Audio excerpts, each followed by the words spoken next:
What did you think of Skinwalker Ranch? There's weird shit in the sky that should not be there, and there's weird creatures that are in the woods, and I guess the heaviness of the way that everything shifted.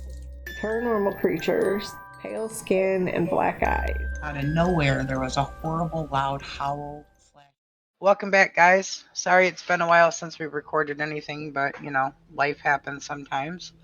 But I did jump down a rabbit hole recently, and today we're going to be talking about exorcisms. I've mentioned it quite a few times. The Exorcist is my favorite horror movie. And we've already mentioned in previous podcasts as well that that movie was a turning point in paranormal culture, where it wasn't a parlor being more serious about it and having a negative connotation with Ouija boards and seances. So I decided to learn what all goes in an exorcism, what they look at as far as determining whether or not someone needs an exorcism, and I learned a whole lot. First, that it's not just as simple as going to the church and being like, hey, I think I'm possessed. There's a pretty rigorous diagnosis phase that you have to go through. You have to go to a psychologist, and they have to rule out that it's not anything that is mental illness related.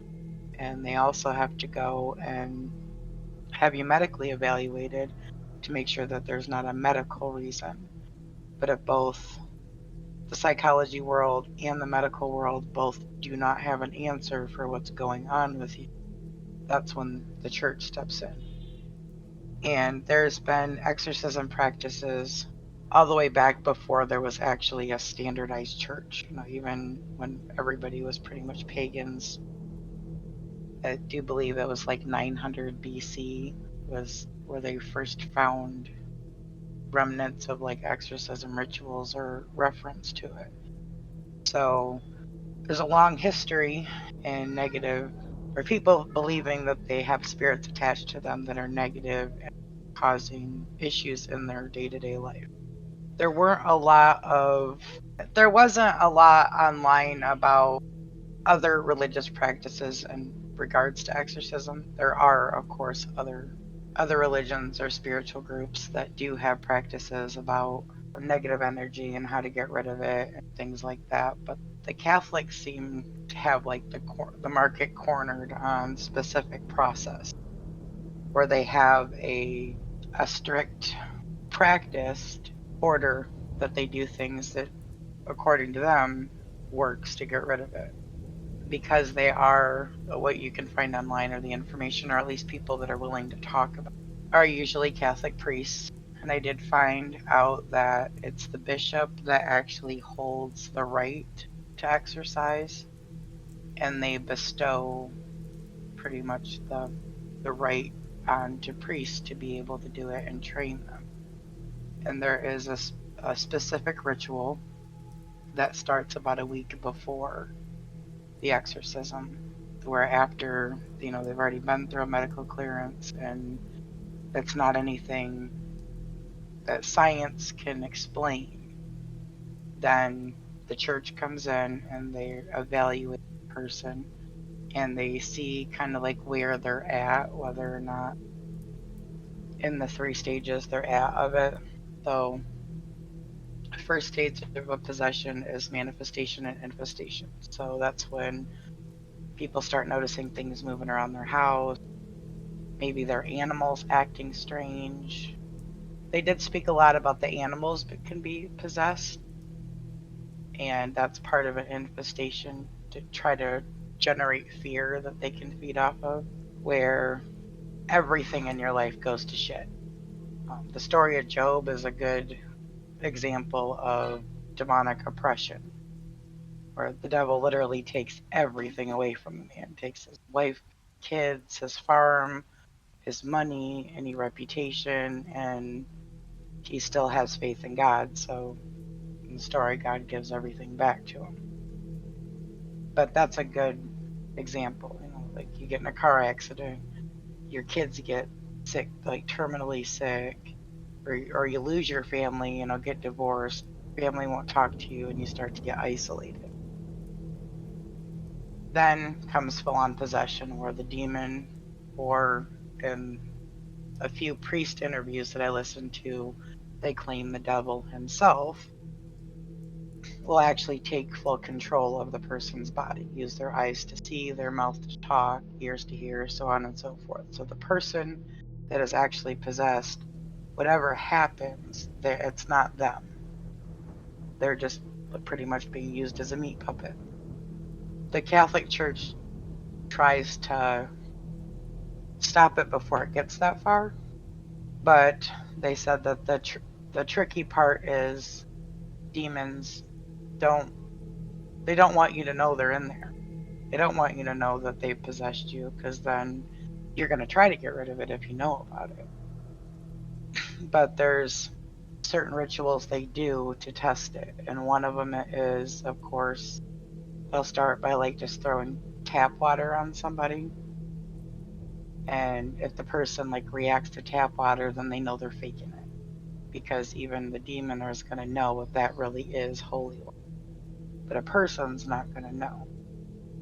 So if they throw regular tap water on them and no reaction, then they actually throw holy water on them, see if there's a reaction. Another thing that a priest will do is, like during an interview, is they'll have a religious relic in their hand and lay it on the person's head and just casually pray for them.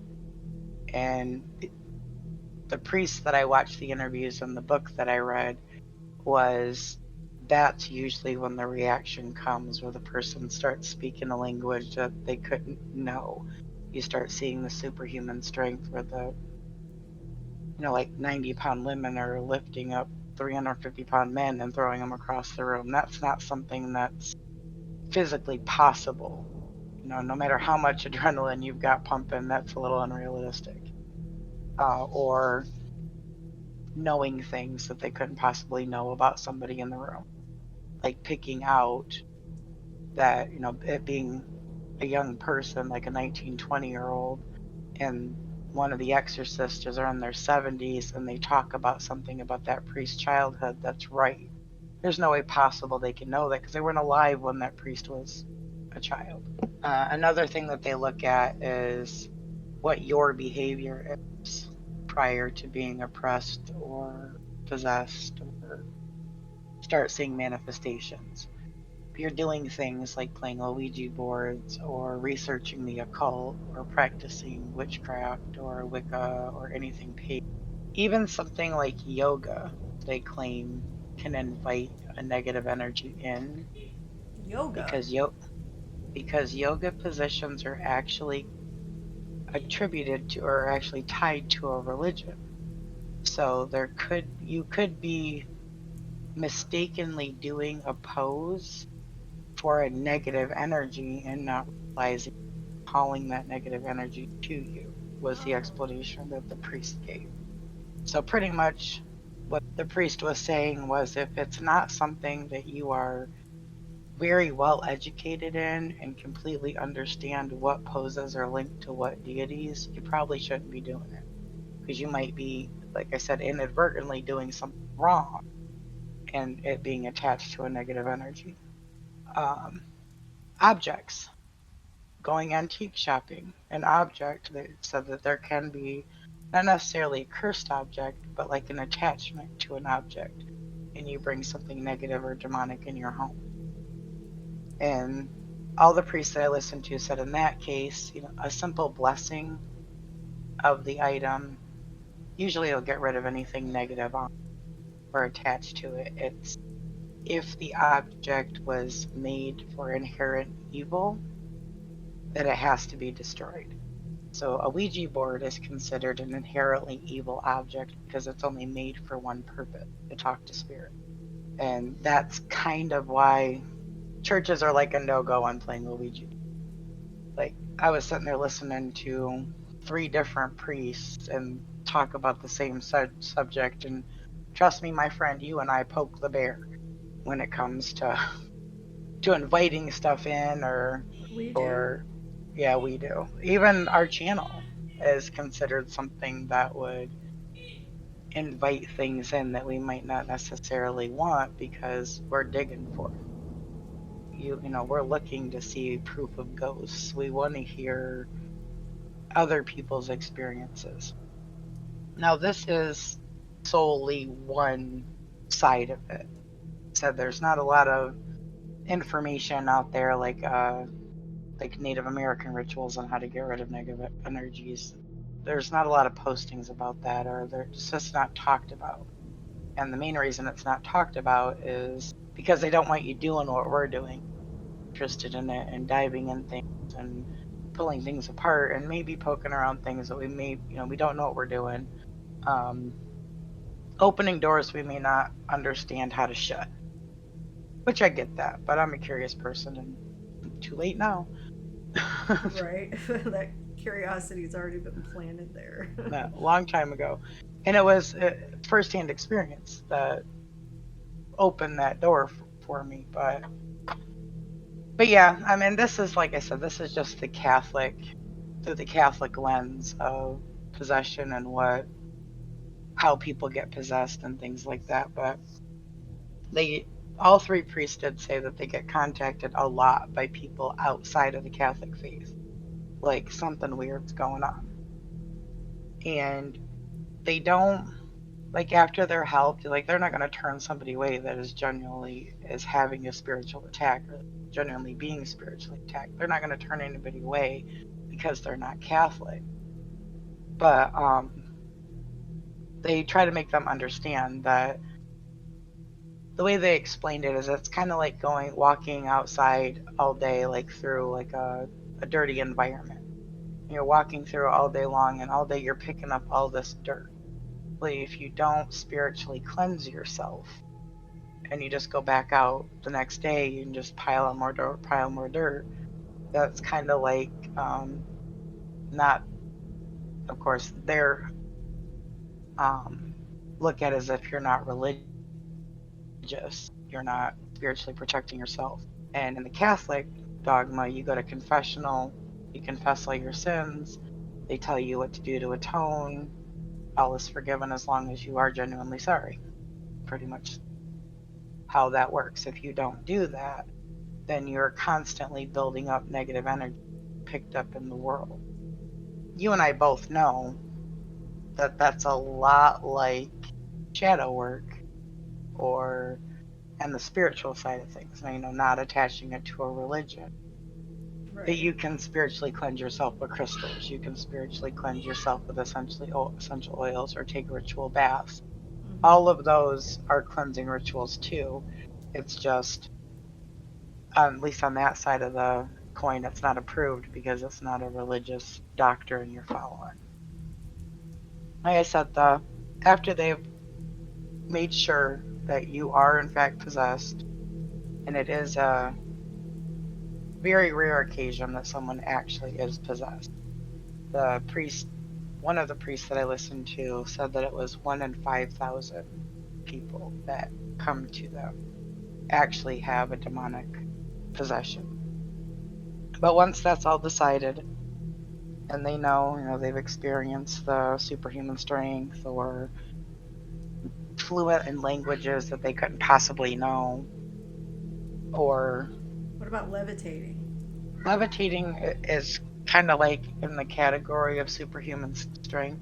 Oh, okay. It's something physically that you shouldn't be able to do, and levitating Right. shouldn't be able to float in the air. But it takes a long time for them to get, pretty much, they said it can take days or weeks to actually get the demon to surface.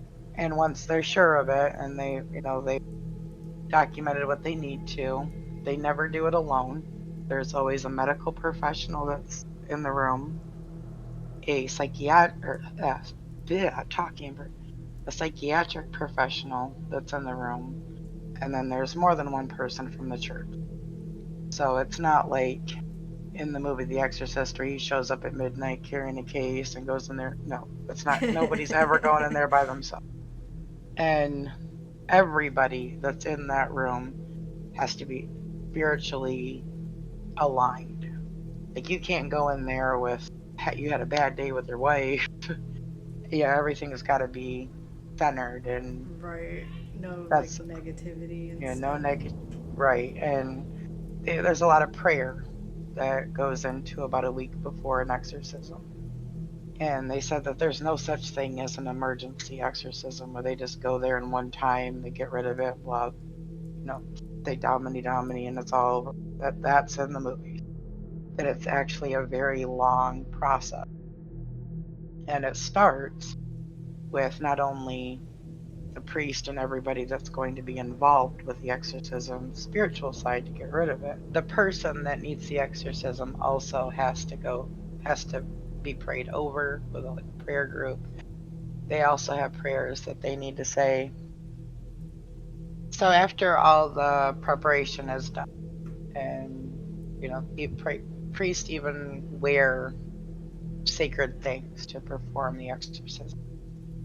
Starts out with prayers of deliverance, and they won't tell you all of it, of course, because they don't want people trying this stuff at home, and people would if they had like all the rites of exorcism. Right, yeah, they would. They probably already have.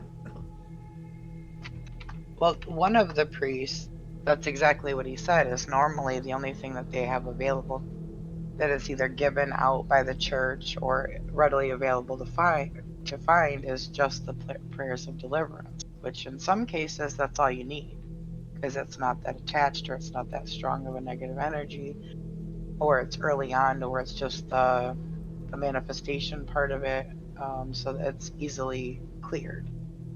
But if it's full on possession, the only thing that prayers of deliverance are going to do is piss it off. And that's usually the only information people have, and that's why you find a lot, according to the priests, that's why you find a lot of people that die during exorcism, is because they're not carried out according to the way that the church has it laid out. And they have a point. This has been working for 2,000 years, and every time they find something else that works, or maybe another prayer, they update the rites and include it in. And there's actually a international association of exorcism where exorcists all over the world meet together and pretty much share notes and tell stories, and this is what worked and this is what didn't work, this is what got me thrown across the room, this is what got it to manifest. I thought that was kind of cool that there actually Yeah, is I would have never thought that they had that. I mean, I guess so, it makes sense, but I never thought about it. I thought it was cool that there's actually like a conference where all these Yeah, they priests can like get together and share notes and like stuff like that. doctors and shit do.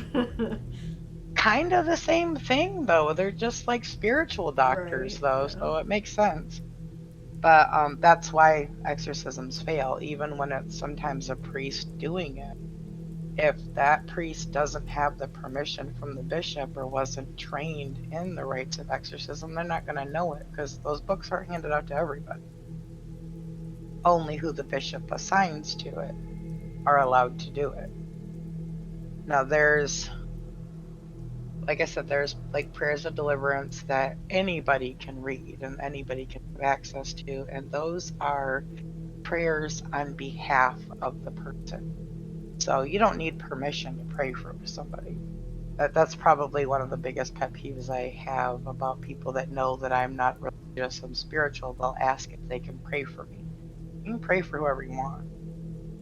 You don't need permission for that, because I'm going to pray for you if I think you need it. So there's the deliverance prayers, which are prayers to God. Anybody can say them that are on behalf of the person, asking God, please deliver this person from the negative energy that's got them. Then there's the commands to the demon, and those are sanctioned for only the priest, that's are sanctioned only by the bishop to the priest and can only be said by the sanctioned priest. So those are the prayers that the priest will not give out. They will give out the deliverance prayer, but not the speaking directly to the demon prayers. And some of the things that the demons have like told them in exorcisms are, how many are there? And there's actually, this is also a movie quote, but we are legion. We are they, we are them. There is a rise in people outside of the church contacting the church saying, hey, I think I'm possessed. And there is a rise in exorcisms being performed. But after the exorcism rituals are completed, and that kind of seems like a little bit as the priest does try to draw out as much information as they can from whatever they're talking to, so they can learn from it and apply it to other cases, or maybe things that they are stuck on and can't get rid of it in another person. So after they've gotten rid of it and they feel the energy is clearer, or the demon isn't attached anymore, it's still a process after it. Like, the church doesn't pack up their holy water and out the door. There's still a lot of spiritual counseling that comes after that. That the priest is part of your life for a good year or two after the exorcism. Because, like they said, there's no such thing as an emergency exorcism. It's a process. It was a process for you to get the attachment. It's a process for you to get rid of it. And the main thing that they reiterated was it had to be a change in lifestyle. Like, you couldn't go, if you were an addict and the negative situation you were in was that you're a drug addict and that you hang around with very negative people, do very negative things, you can't be exorcised and then go right back into your drug addict behavior, because it's going to happen again. That's how they got to you, by your behavior. So it was a little eye-opening, going down that rabbit hole and learning that a lot of things that I didn't think were a big deal maybe were, and how much you and I really do play with fire on this. I try to not be interested in the stuff, for that reason, but I can't. Like, it's just. There was a question that was raised. One of the interviews I was watching, he was asked, is why don't you guys just videotape these possessions and videotape these exorcisms so people can see, like, the difference between a possessed person and a mentally ill person, or somebody that's got like a brain tumor or epilepsy, so you can visually see what the difference. And it's because the churches respect people's privacy, and they won't videotape it, because then somebody could get a hold of it, it could be released, and then it could socially hurt that person. All and exorcisms have the same sanctity as like a confessional booth, so the priest can't like give specifics. Like, they can't tell nobody's name that they performed an exorcism on, just like the story of it. And trauma, people that experience a lot of trauma at a young age are more susceptible to being possessed, because you've grown up thinking that a negative behavior is love, so you kind of lean more towards going towards negative behavior, possibly getting an attachment. Really religious people are very susceptible of it, because the way that the priest explained it was that the devil always wants to destroy us. We're the thing that he hates. Personally think that he's kind of probably indifferent about us, but if he could fuck with us, he can, because that hurts God. And pretty much that's the idea, is that the devil just wants us to be hurt, because that's the way he can hurt God. And anything that he can do, he's going. Another very strong point that all three priests that I researched and listened to was that God will even allow it. Like, if he thinks you need to learn that lesson, he of course has the power to stop any negative energy influencing you. God has that power, but he's not going to. He's going to let you learn that lesson so you don't do it again. Or because he knows that if you experience that, it's going to make you or draw you more to him. According to all three priests, that happens a lot. Is God is going to let you fuck around and find out. Just for the simple fact that he can. Another thing that was all three of them agreed on, demons or negative energy are pure spirit. They're not physical. So they can't inhabit a space, but they can choose to act in a space, if that makes sense. So no house is actually possessed with a demon. It's just a demon choosing at that moment to be active in that space. They can't be attached to anything because there's nothing physical about them. One of the priests, when they talked about like earthly spirits, like people, one of them like directly addressed the topic that it was people, like, it's not that they're not allowed to come back, but they don't want to because that's disturbing their peace. They're in heaven doing their heaven stuff. They don't want to be on earth. That's where pain is, that's where suffering is.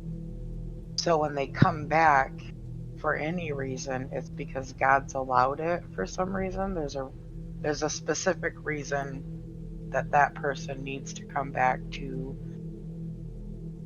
manifest themselves to you about something, or speak to you in a dream, or something like that. That it's only an exception, not the rule. So more than likely, if you're seeing weird stuff happen in your house, or seeing, according to the priest, of course, say this again, that this is just one perspective of this, that it's not a loved one. It's usually a demonic spirit. And I know you said your husband doesn't believe that any ghosts are ever human, that they're all demons and fucking stupid for playing around with it. Yeah. And there's not just Catholics or Christians that believe that. Like, the reason that Japanese ghost stories are so horrific and they're always killing people is predominantly their culture is they believe that after someone's died, if they're good, they go on to a place. So if they're a good person, they can't possibly be trapped on Earth. It's only the bad one. So, it leads into more of the every demonic, or that we experiences. I thought that was interesting. That I always thought that was just a Christian ideal, but it's not. A question that I want to ask a priest or an exorcist is, what about residual haunting? Like, that's pretty much a moment in time that something traumatic has imprinted on the fabric of time itself in that space and is just played on a loop. So how does that figure in to there's no ghostly, Right. no humans on there? I mean, those aren't truly those people stuck, but it's a story stuck. It's energy stuck. How does that play into it?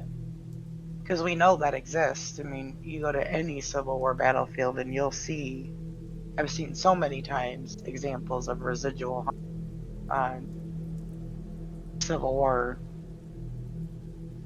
historical markers. You see tons of those, and I don't disbelieve any of them. Or castle hauntings. Those usually seem residual, where it's like a white lady floating on the stairs happen at the same time every day. How does that factor into they're all supposedly demonic spirits? That kind of seems to be another exception to the rule. Yeah, the whole exorcism topic is just creepy. Like, that shit scares me more than anything, really. I think what makes it so scary is most churches, if you go in there and ask them about how systems are performed, or about demons or ghosts or any of that, they're going to shut you down immediately. Say none of that shit really exists, and stop looking into it. And the book that I read about it from The Exorcist had done it for like 30 or 40 years.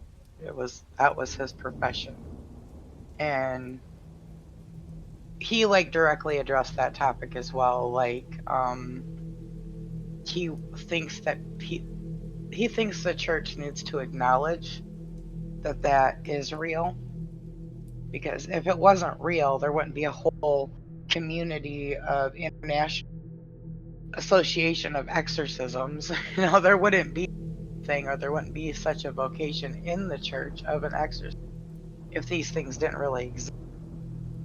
So why does the church just immediately shut it down? I understand the idea, if you pay attention to it, you're going to attract it. I get that idea. But telling somebody, no, yeah, that can't be because that's not real, that seems almost dangerous. I would like to see more information. I mean, you can, if you're on more the spiritual side of things, you can look up lots of things to get rid of negative energy and things like that, but I don't think I've ever found anything in Wicca or spiritualism that tells you how to get rid of a demon. So because of that, it does seem like we're pretty much always going to need the Catholic Church for that.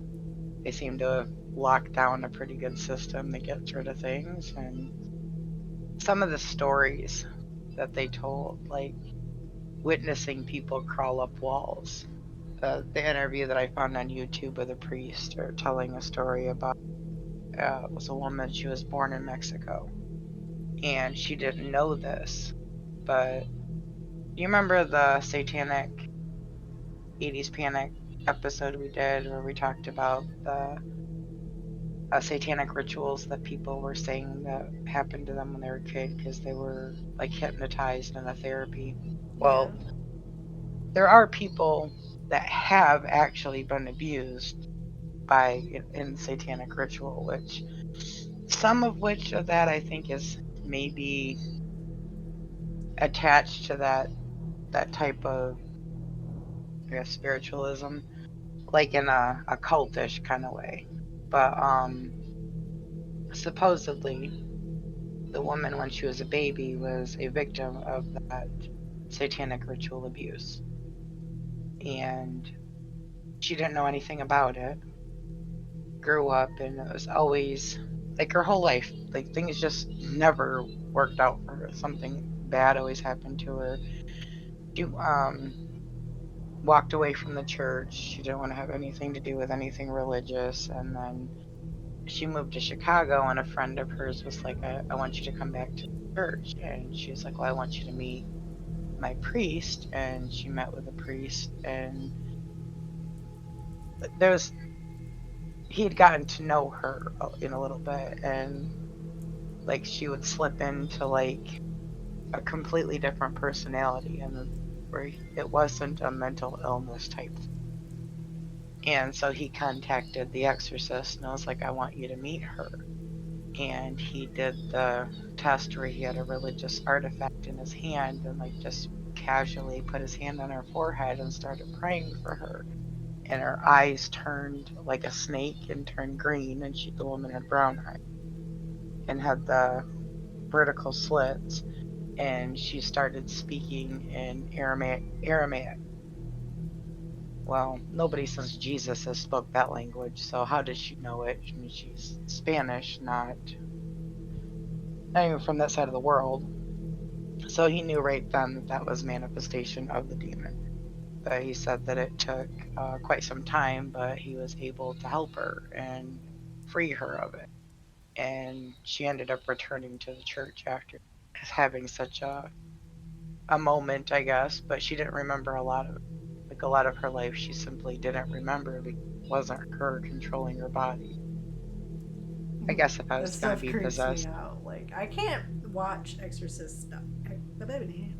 Words. Exorcist stuff. Like, it scares me. Even if it's fake as shit. Just the thought of it is so fucking. Not necessarily the exorcism itself, but. That something could actually take over your body. Yeah. Because, like, you know, you can see stuff on. Well, I seen stuff on YouTube. I mean, of course, I know. It could very well be faked on YouTube. But this was from the Conjuring people. Oh, Ed and Lorraine. Yeah, Ed and Lorraine. I don't know why the hell I blanked there. It was some of their. Because I guess, like, their son has a YouTube channel or something now. And, like, he posts some of their old stuff. I don't know. But I seen some of their, like, old supposedly exorcisms that they were doing. And even if it was fake, that shit was so fucking creepy. It scared me to death. I didn't know. I wonder if Ed had received the rights from a bishop for exorcism. Like, to actually do it the way that the church does. The only way that you get that information is from the bishop. Oh, yeah. Because he's the one that actually has the right of exorcism. So, and there's a whole lot of discussion in these interviews too about, like, they can't say, the church shouldn't be saying that this stuff flat out doesn't exist, because in their own literature, in the Bible, Jesus said that they do. And there's specific parts of it where he talks about it. So, in a religious standpoint, at least from the Catholics, is they do acknowledge that demons do exist. They do have people that are appointed. Now, it is an appointment. Like, you can't, like, go up to the bishop and be like, I want to be an exorcist, because they're going to be like, you're not the guy. You're not the guy. We don't want you to want to do this. But it is an appointment. It is usually very level-headed priests that, you know, that unequivocally have faith. You know, that's not a job you can have where your faith is shaky. You know, they can't see any cracks in the armor.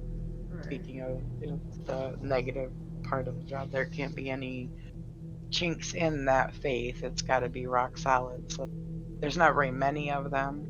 That, like, any priest can bless a home, but not everybody can exorcise a person, because it is a process. And we have been contacted by a viewer that was having some spiritual problems, and we're not equipped to handle that. Priest, we're not anything but two chicks just digging up shit on the internet. So the Catholics seem to be the place to go for that. Please, if you do have a problem, contact the Catholic Church.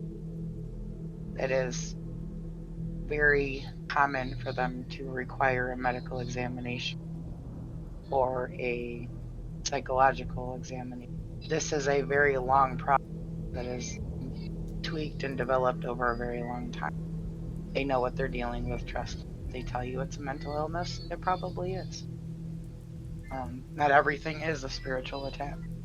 But I guess that is going to wrap it up for our talk on exorcisms. Any of you guys ever been exorcised? Want to tell us about it? If you like this video, give it a like, share, and a follow. And don't forget to hit that bell to get notified next time we upload. Until next time, bye. Bye.